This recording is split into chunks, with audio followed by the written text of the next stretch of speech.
I was 14 years old and I was left literally at boarding school in Switzerland. Nobody came to pick me up. I really did not know what I was going to do. And a friend of mine, a classmate, had me join her and her family while I tried desperately to get a hold of my parents. You were sort of an unconventional mom. Yeah. And an unconventional wife too, I guess, yeah? Yes. Shirley MacLaine, a name that recalls a Hollywood both dazzling and turbulent. Born during the Great Depression, she first stepped onto the stage on fragile ankles, only to become one of the most enduring actresses of the 20th century.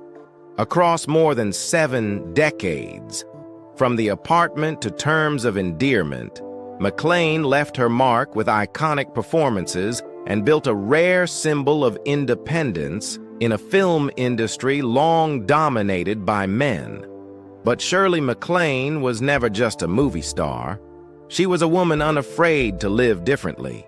An open marriage that lasted nearly 3 decades, relationships full of contradictions, a complicated bond with her daughter often under public scrutiny, and a spiritual journey marked by belief in past lives, UFOs, and the afterlife. To some, she was a pioneer. To others, eccentric. Yet no one has ever denied her audacity and her magnetic presence. At 90, Shirley MacLaine still hasn't stopped. Releasing new books, appearing in independent films, and continuing to affirm a philosophy of life rooted in freedom and without regret. Behind the bright lights of Hollywood, she stands as proof that some artists exist not only to perform, but to question, to provoke, and to search for deeper meaning in life. Early life. Shirley MacLaine, born Shirley MacLaine Beatty on April 24, 1934, in Richmond, Virginia, came from an educated but unstable middle-class family. Her father, Ira Owens Beatty, was a psychology professor who also worked in various roles such as school administrator and real estate agent. He was strict, emotionally reserved, and often changed jobs, which forced the family to move constantly, from Richmond to Norfolk, then Arlington, Waverly, and finally back to Arlington. Her mother, Kathleen Corinne MacLaine, a Canadian-born drama teacher, had a romantic spirit and a passion for the arts. She was the one who instilled in Shirley a love for the stage and named her after the child star, Shirley Temple. Inside that household, discipline and creativity were always at odds. Her cold, heavy-drinking father stood in stark contrast to her dreamy, often emotionally distant mother.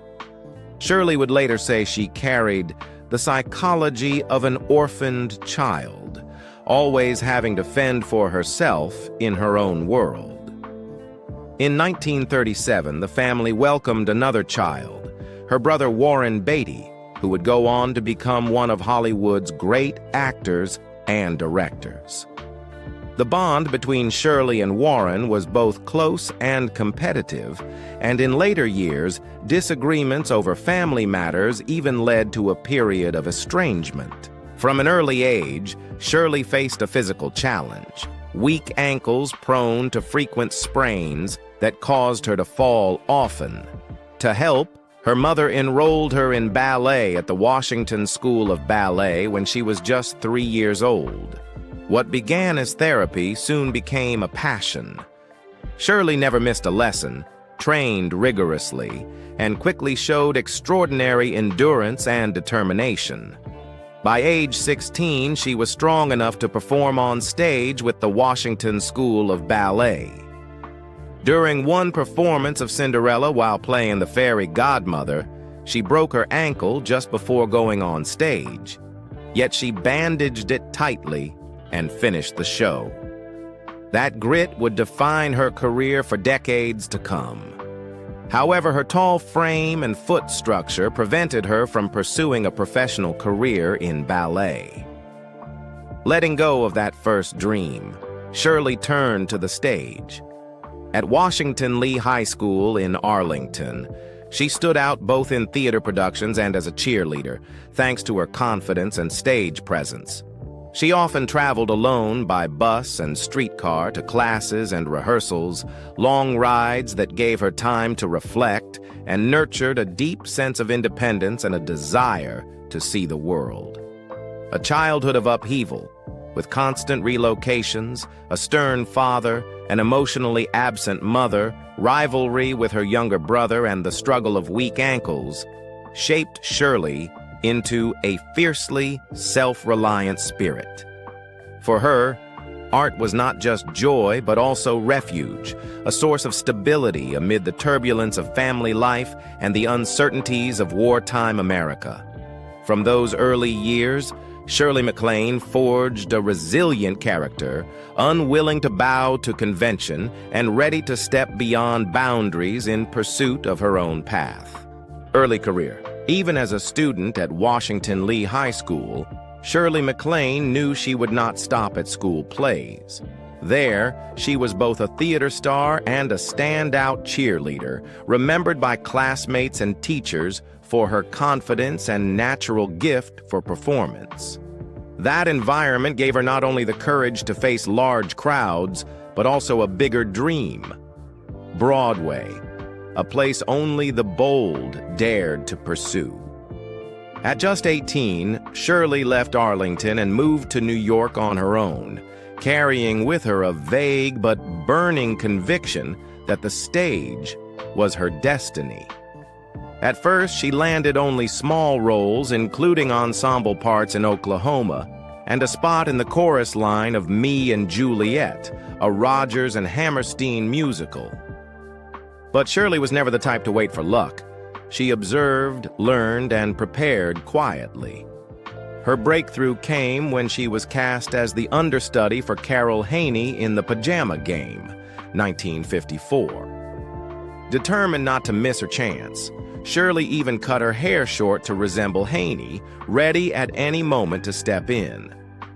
The moment arrived sooner than expected. When Haney injured her ankle before a performance, Shirley took the stage.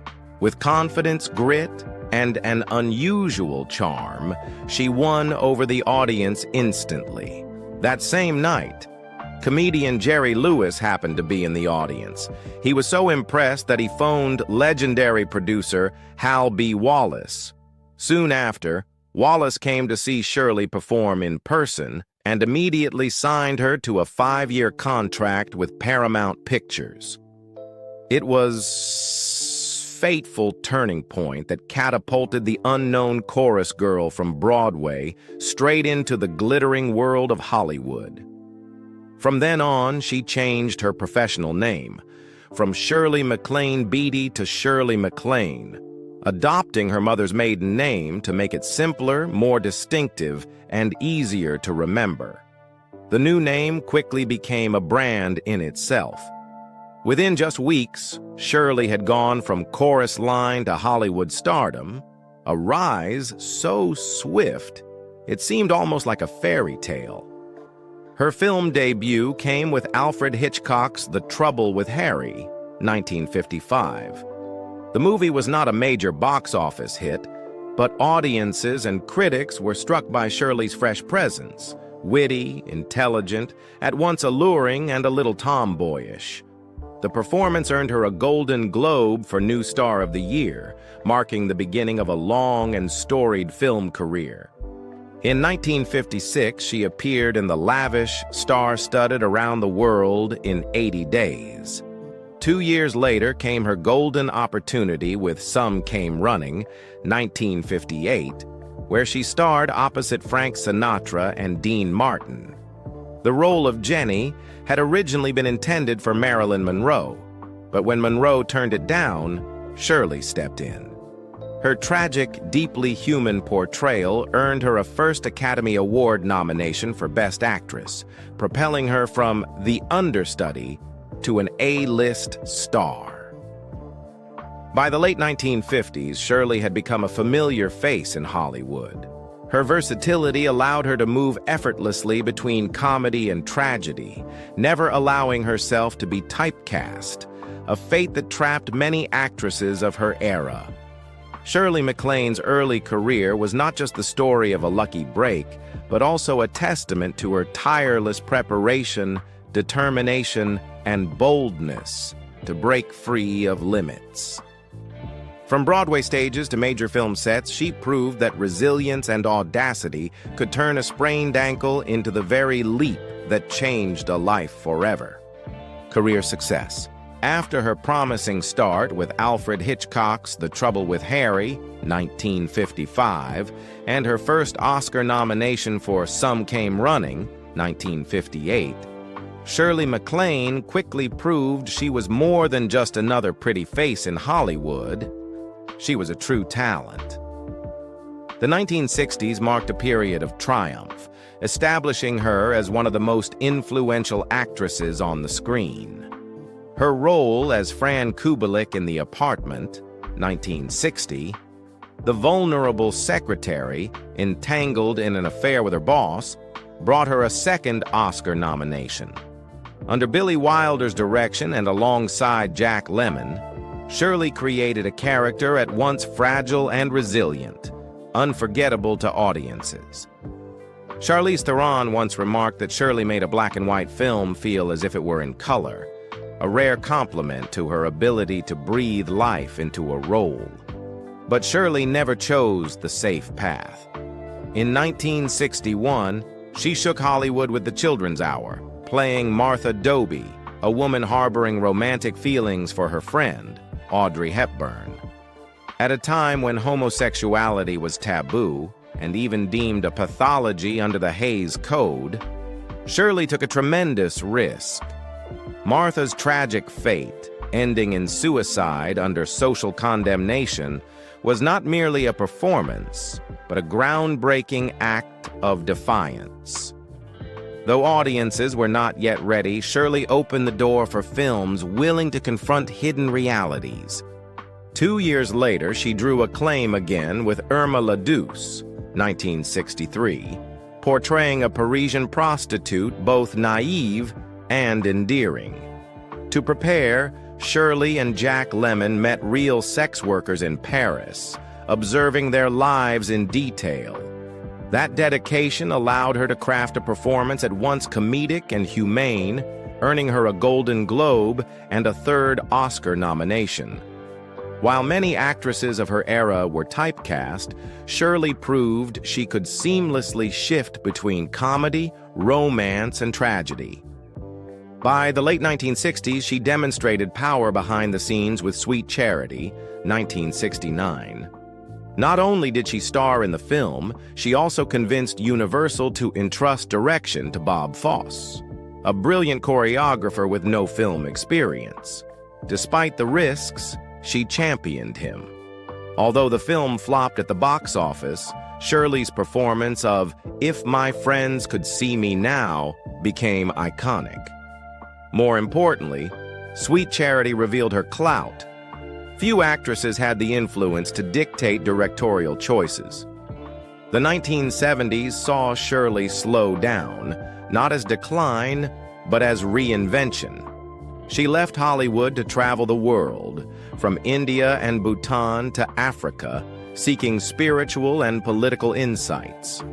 When she returned in The Turning Point, 1977, she delivered a profound performance as a ballet dancer who abandoned her career to become a mother.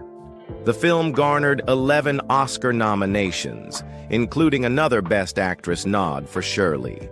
Though she did not win, the role showed her matured depth, enriched by her life experiences. 2 years later, she earned further praise in Being There, 1979, alongside Peter Sellers. As Eve Rand, a powerful yet lonely widow, Shirley brought a delicate balance of humor and melancholy, helping elevate the satire into a classic. The 1980s marked her true peak. Terms of Endearment, 1983, cemented her legend. As Aurora Greenway, a strong-willed, difficult yet loving mother, Shirley made audiences laugh and cry in equal measure. The film's set was notoriously tense, Shirley and Deborah Winger clashed so bitterly they refused to share a trailer and often quarreled. Director James L. Brooks harnessed that real-life friction to fuel the on-screen intensity. When Shirley won the 1984 Oscar for Best Actress, she strode onto the stage and declared, "I deserve this," a proud, justified proclamation after 3 decades of surviving Hollywood's harshness. In the following years, she continued to shine. In Steel Magnolias, 1989, Shirley embodied Ouiser, a sharp-tongued, cantankerous woman hiding a soft heart, earning both ire and affection from audiences. In Postcards from the Edge, 1990, opposite Meryl Streep, she portrayed a domineering, artistic mother, crafting a battle of performances that mirrored real-life mother-daughter conflicts. Then in Guarding Tess, 1994, she transformed a former First Lady into a complex figure, difficult yet deeply human, once again stealing the spotlight. By the 2000s, Shirley had not slowed down. In 2005 alone, she appeared in Her Shoes, rumor has it, and Bewitched.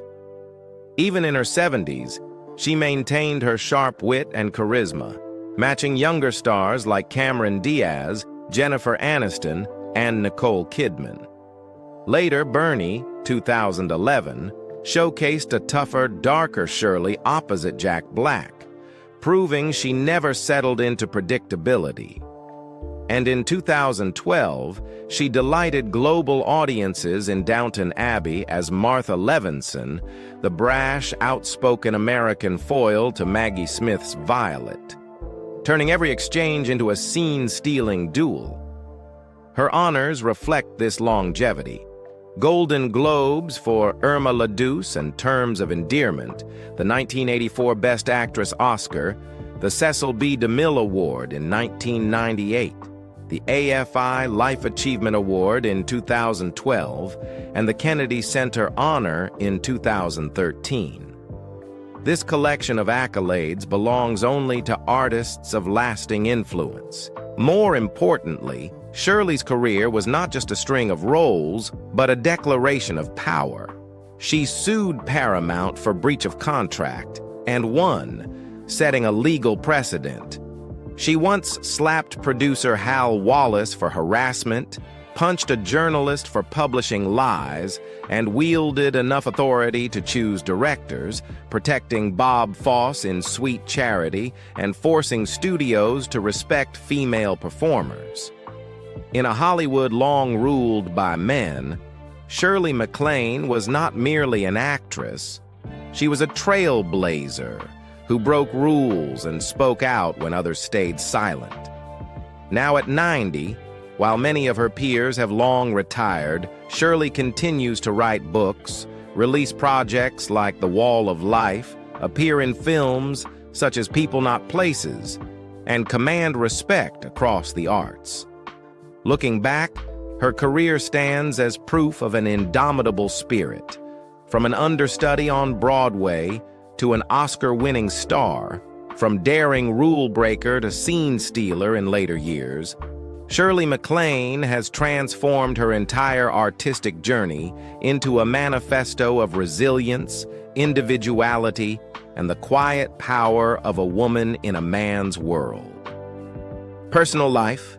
As Hollywood's lights shone ever brighter, Shirley MacLaine cemented her position as one of the most powerful actresses of the 1960s and 1970s. Yet behind the packed filming schedules, iconic performances, and prestigious awards, she remained a woman searching for stability in her private life. That was where Steve Parker appeared. A love, a confidant, and ultimately, a source of deep fractures in Shirley's heart. They met in New York in 1952, in a crowded bar full of artists. Steve Parker, a businessman and show organizer with charm and quick wit, proposed to her just hours after they first spoke. Impulsive as it was, it suited the 18 to 19-year-old Shirley, fresh from Arlington and chasing Broadway dreams. She smiled and said yes, then quickly returned to the stage with youthful ambition. 2 years later, in 1954, they married, just as Shirley was stepping through the doorway from Broadway to Hollywood with her Paramount contract. 2 years later, their only child, Stephanie Sachi Parker, was born. Yet soon after, Steve confessed that if he stayed in Los Angeles, he would forever be labeled Mr. MacLaine.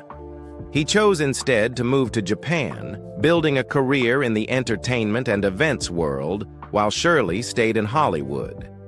That decision laid the foundation for a very different kind of marriage, 2 continents apart, and open from the start. Both agreed not to be bound by jealousy, and Shirley openly admitted that they each had relationships outside the marriage. She often said it was precisely this non-ownership that allowed their marriage to last 28 years. But open didn't mean there was no cost. When Sachi was just a few years old, after a drunken babysitter incident and rumors of kidnapping, Shirley agreed to let her daughter live primarily with her father in Japan. Mother and daughter would only meet during summer vacations, Christmas, or when Shirley's filming schedule took her to Asia. For Shirley, it was compromise. To keep her soaring career while trusting Sachi would have a safer environment with her father. For Sachi, it was a wound. In her memoir, Lucky Me, 2013, she recalled feelings of abandonment, weeks left behind at a Swiss boarding school when no one came to pick her up, and harsh punishments upon returning to the U.S.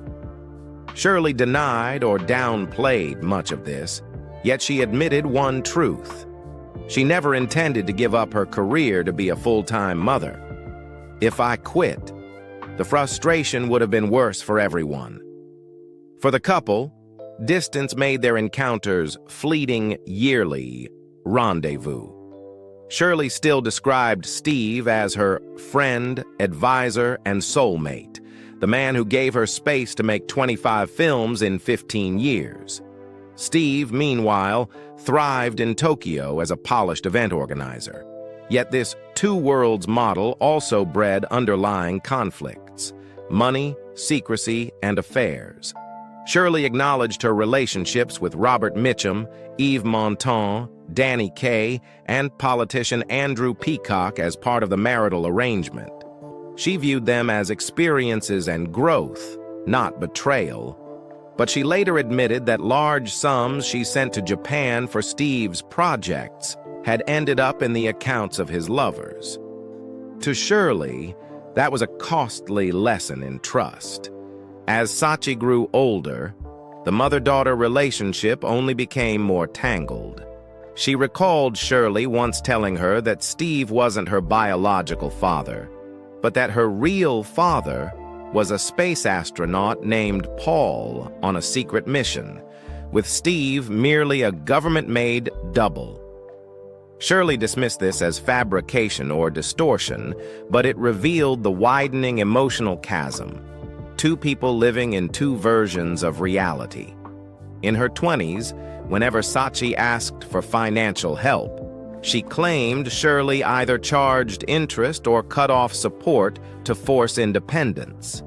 Shirley explained it as a philosophy of parenting, self-reliance, insisting, "I was always at the other end of the phone."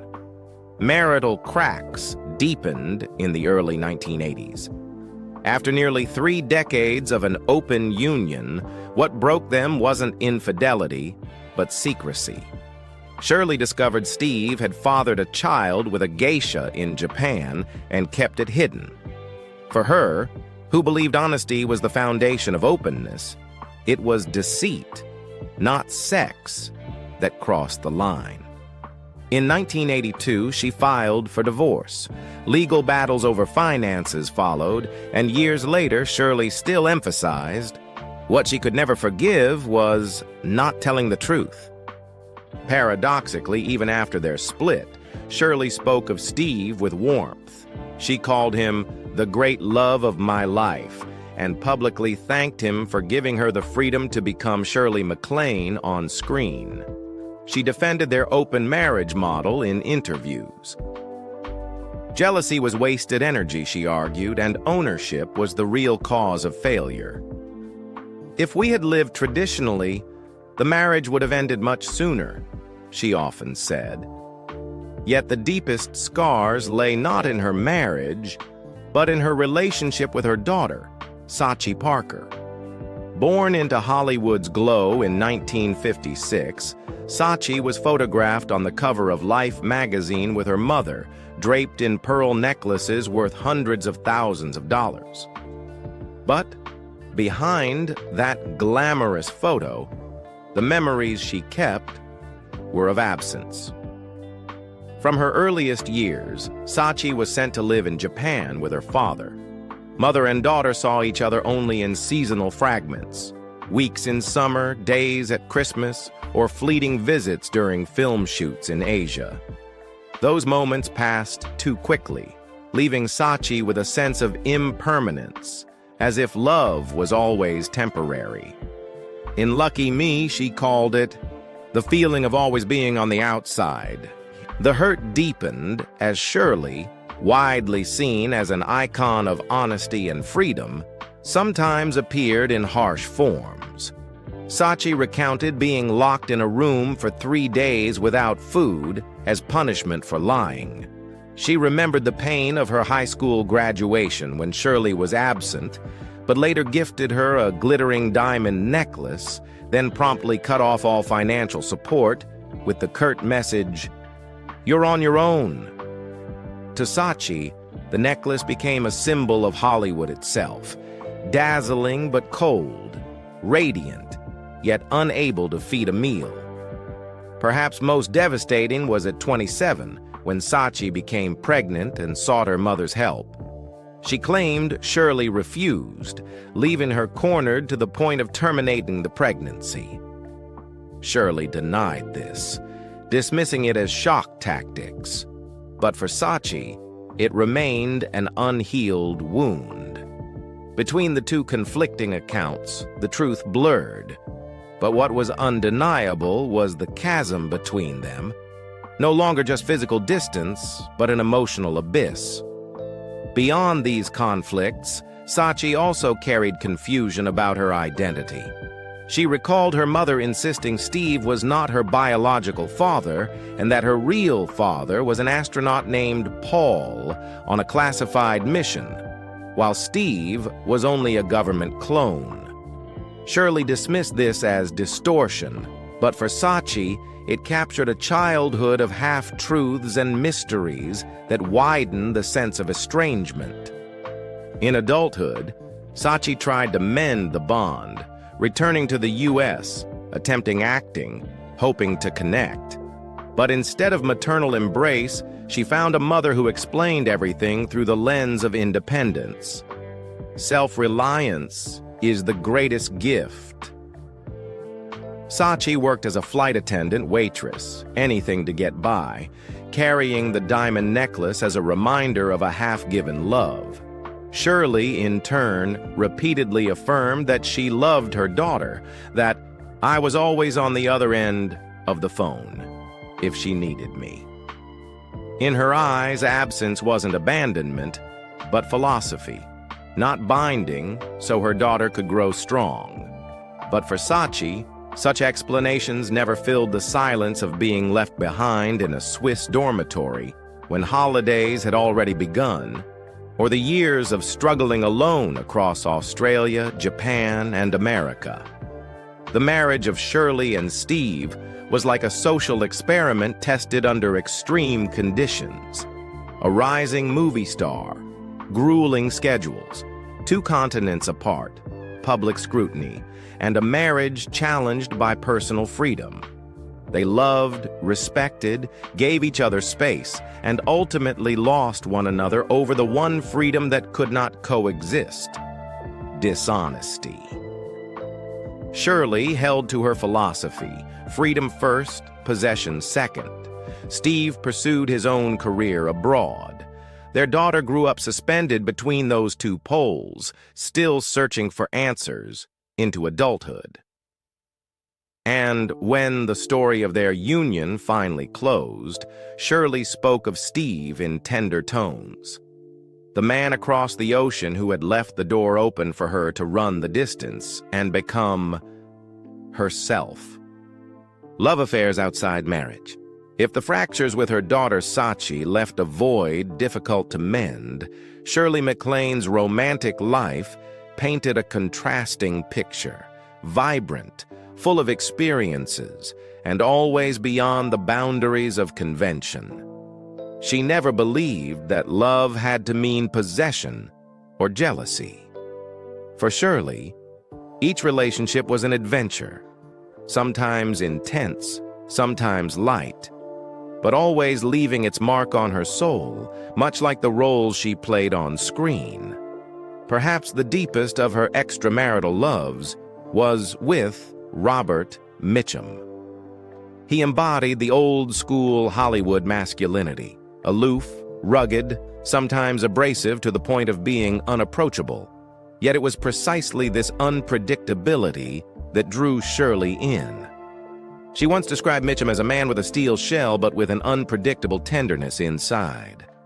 Over their 3 years together, they shared long trips, silent nights over drinks, punctuated by sudden bursts of passion. Mitchum never gave her his whole heart, but he never left entirely either, always keeping just enough distance to leave Shirley both hurt and enthralled.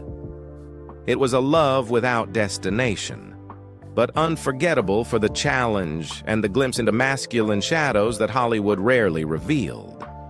Her relationship with Danny Kaye, on the other hand, carried a lighter tone. Kaye, a comedian with charm, sophistication, and the ability to make an entire room laugh, brought Shirley a brief respite from the pressures of her world. Their time together was full of humor and warmth, without the anguish. Though short-lived, that affair reminded her that love could be as simple as joy shared at the right moment. Yves Montand, the French actor and singer, brought her yet another kind of experience: romantic, artistic, worldly.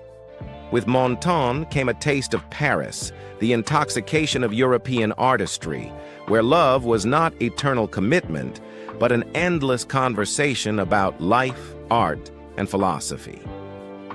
Though their romance didn't last, Montand left Shirley with a vivid impression of cross-cultural allure. Love could exist only in a fleeting moment, yet still define an entire period of one's life. Most distinct was her relationship with Andrew Peacock, Australia's foreign minister. This chapter intertwined with politics and diplomacy. They not only shared private affection, but also appeared together at international events, attended diplomatic receptions, and traveled across nations. Peacock, elegant, aristocratic in bearing, was both confidant and intellectual companion. For Shirley, this was more than a romance. It was an experience that blended art, politics, and the spirit of adventure she always craved. Shirley often said she never regretted a single man who passed through her life. For her, each relationship was a real role in the theater of her existence.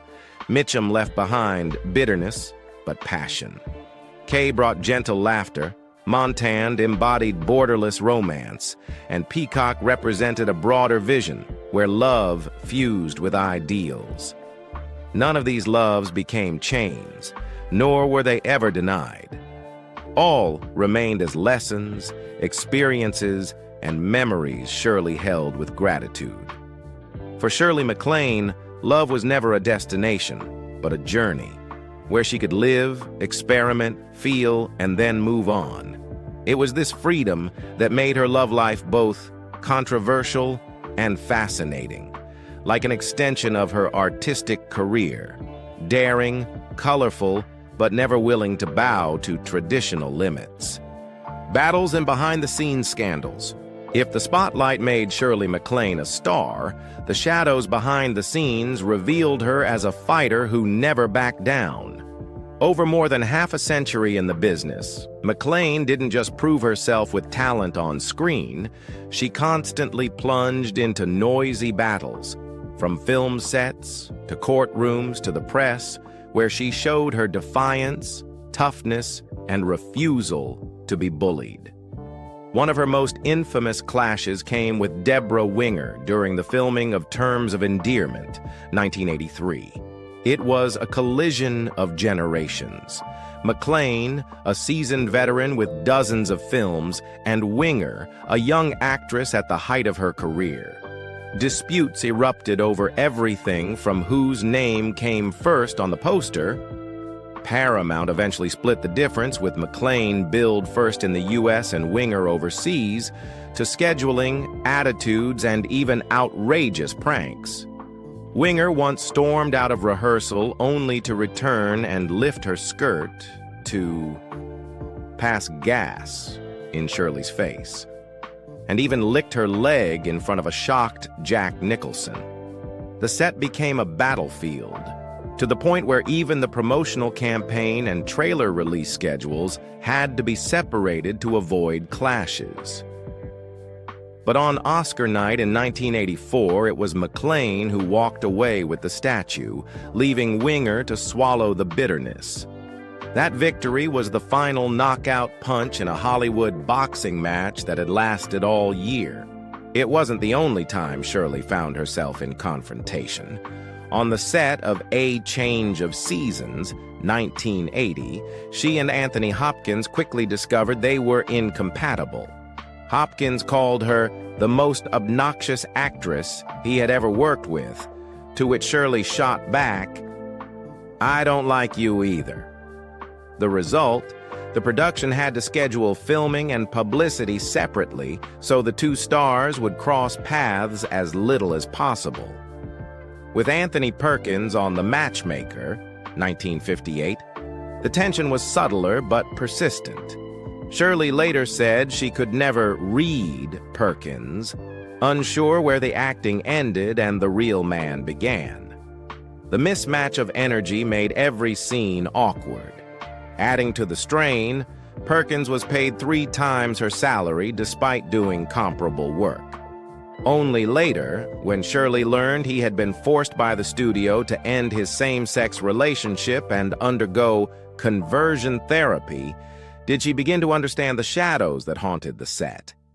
Tensions also flared when she worked with Clint Eastwood on 2 Mules for Sister Sarah, 1970.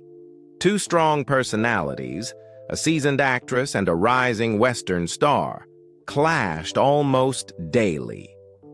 Director Don Siegel fanned the flames by joking that Shirley had more balls than any man on set. Though the film was a commercial success, Eastwood vowed never again to take a role underneath Shirley. Even with directors, Shirley never hesitated to fight. During The Turning Point, 1977, she constantly debated with Herbert Ross over the portrayal of the lead character, a ballerina who abandons her career for family. Shirley wanted to dig into the psychology. Ross leaned toward the script's structure. Their arguments were heated, but the result was a film imbued with raw authenticity, even if it went home empty-handed after 11 Oscar nominations. Her battles also extended beyond the set. She nearly became Bonnie in Bonnie and Clyde, 1967, but the project collapsed when word spread that Bonnie and Clyde would be played by siblings, Shirley and Warren Beatty. The moral optics made the project untenable. Even Hal B. Wallace, the producer who once helped launch her career, wasn't spared. After she accused him of harassment and unfair contracts, Shirley refused to stay silent. She took him to court, refused to compromise, and won, establishing herself as one of the rare actresses to openly challenge the old studio system. The pinnacle came with the landmark case, Shirley MacLaine vs. 20th Century Fox, 1966, when the studio canceled her contract at the last minute. Shirley pursued the case all the way to the California Supreme Court and won. The ruling became a classic precedent in labor contract law, still studied in law schools today. Perhaps the most symbolic moment of her refusal to be bullied came in the 1950s, when journalist Mike Connolly of The Hollywood Reporter published a scathing article about her. Shirley marched straight into his office and punched him in the mouth. The press went wild. Public opinion split.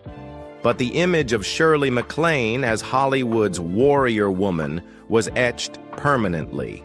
From the outside, these battles and scandals looked like controversies. But on a deeper level, they reflected Shirley's life philosophy. Never bow, never accept being the silent beauty trampled by the system. That stubbornness, sometimes costly, sometimes electrifying, was one of the reasons why the name Shirley MacLaine transcended mere stardom to become a symbol of resilience in an industry built on conflict and spectacle, spiritual journey and self-discovery. If her battles on film sets made Shirley MacLaine famous as a fearless star, then outside Hollywood's spotlight, she embarked on another journey, just as loud and controversial, a quest for spirituality and politics. For Shirley, challenging the power of studios or clashing with colleagues was only part of the picture. The deeper part was seeking answers to questions like, who am I? Where have I lived before? And can human beings truly change this world? From the early 1970s, she transformed those impulses into books. More than 14 works followed, from Don't Fall Off the Mountain, 1970, to Out on a Limb, 1983, and later Saging While Aging, 2007. In them, Shirley didn't just recount her life as an actress, but openly shared her belief in reincarnation, past lives, Atlantis, star people, Ramtha, and even UFO encounters at her New Mexico ranch. Out on a Limb was explosive. A global bestseller later adapted into a 1987 miniseries, with nearly 30 million viewers watching Shirley communicate with spirits and describe her metaphysical journeys. People mocked her, the media ridiculed her, yet she insisted, "It's all true for me." Her adventures weren't confined to the page. Shirley once walked 500 miles along the Camino de Santiago, confronting fear, loneliness, and visions of herself. For her, it was a spiritual trial by fire, like a role with no director, only raw truth. Alongside her spiritual pilgrimages, Shirley also stepped boldly into politics with the same fearless attitude. In 1972, at the height of her career, she shocked Hollywood by pausing acting to dedicate herself to the presidential campaign of George McGovern, the Democratic candidate opposing Richard Nixon. To many, it was madness, an A-list star choosing not red carpets, but crowded halls filled with students, workers, and young voters. But Shirley saw it as duty. She stood on university stages urging young people to vote. She led fundraising rallies, using her star power to draw media attention to McGovern. More than just appearances, she wrote McGovern, the man and his beliefs. A political manifesto in her own voice, emphasizing ideals of ending the Vietnam War, protecting the environment, and pursuing social reform. Beyond politics, Shirley was a passionate advocate for women's rights and gender equality. She wielded her influence to demand fair treatment for women, especially in entertainment, where inequality was systemic. On political platforms, she condemned conservative forces and called for justice for women and workers.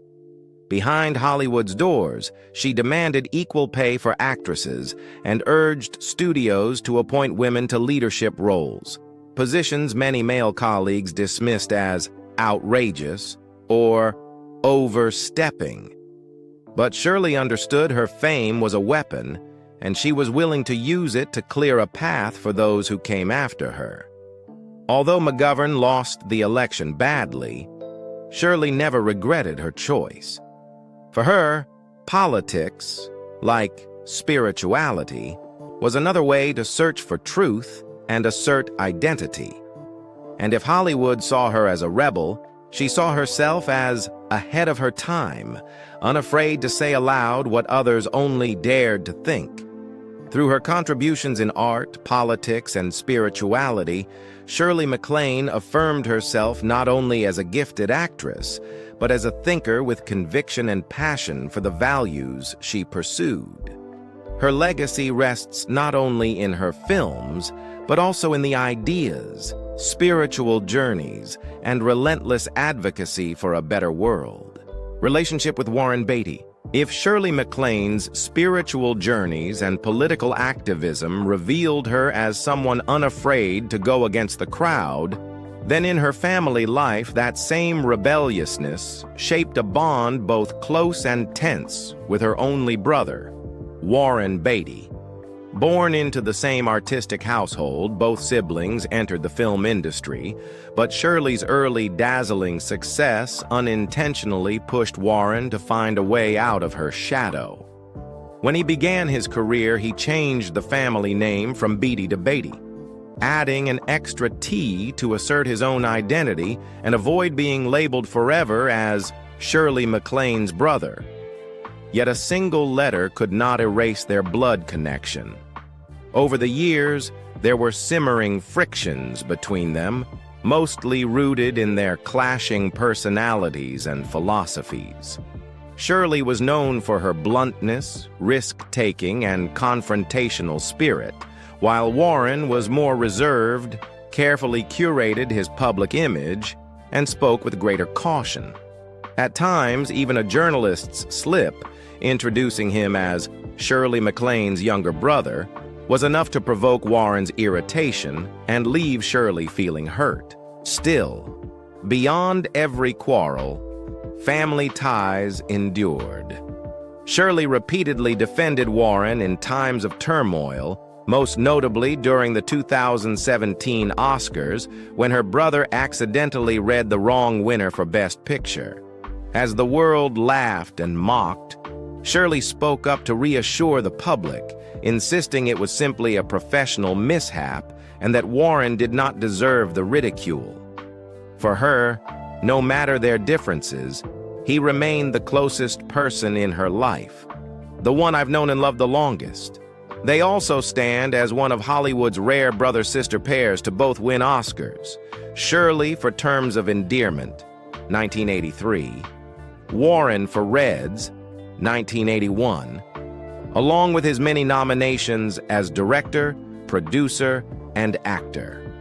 This made them a unique cinematic dynasty, a symbol of parallel talent and strong personalities, even if not always in harmony. The bond between Shirley and Warren, therefore, has always been taut but unbreakable.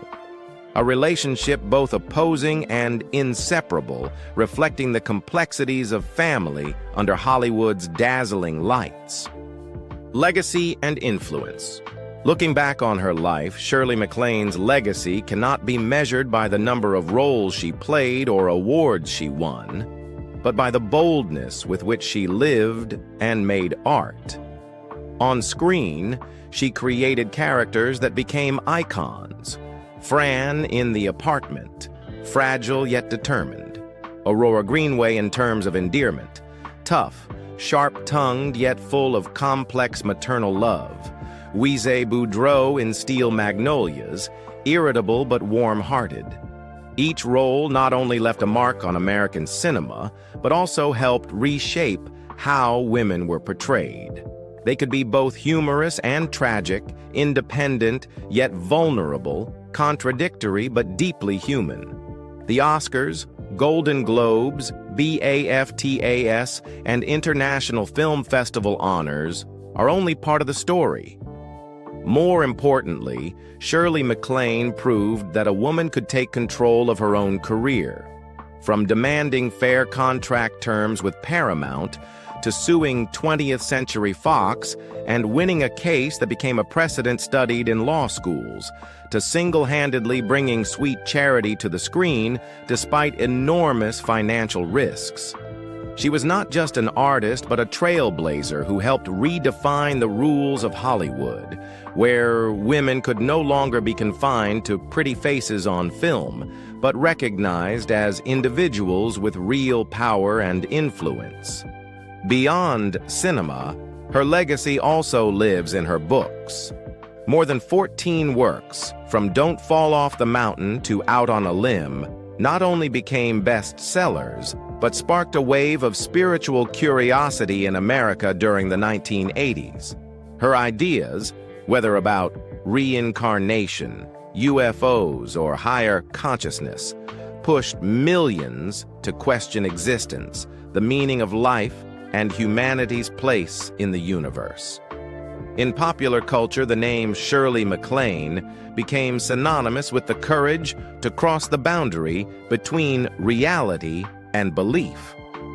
Her influence also reached politics and society.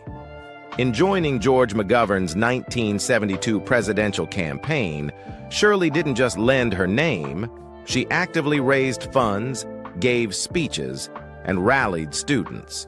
She was also one of the rare Hollywood women of her time to speak out forcefully on gender equality, demanding equal pay, as well as opportunities for women to direct and produce.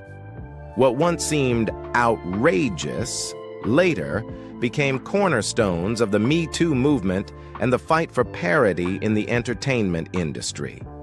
Today, in her 90s, Shirley still stands as a living witness of Hollywood. Someone who emerged during the golden age of Hitchcock, Sinatra, and Wilder, yet maintained her place in the eras of Julia Roberts and Downton Abbey. To audiences, she is a star. To colleagues, a trailblazer. And to history, a symbol of the courage to live on one's own terms. Shirley MacLaine's greatest legacy is not an Oscar statuette or a string of box office hits, but a reminder that artists and people have the right to chart their own path, even when that path is strange, lonely, and full of challenges. Current life.